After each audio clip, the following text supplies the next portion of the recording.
Era uma vez Dedúcio, um dedão solitário. Ele estava procurando o amor da vida dele. Dedúcio viu os dedinhos namorando no parque.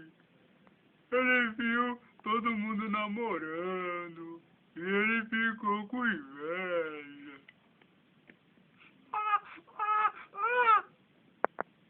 Dedúcio, não fique assim, você vai encontrar o amor da sua vida.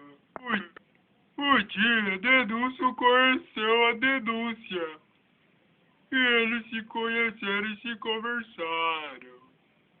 A Dedúcia disse que as irmãs dela estavam namorando também.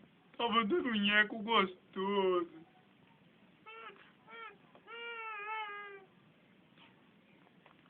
E ela não podia namorar porque ela não achou o amor da vida dela.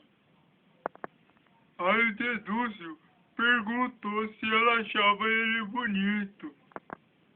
Aí a Dedúcia falou que achava. Mas ela perguntou por quê. Porque o Dedúcio também achava ela bonita. Daí os dois se beijaram.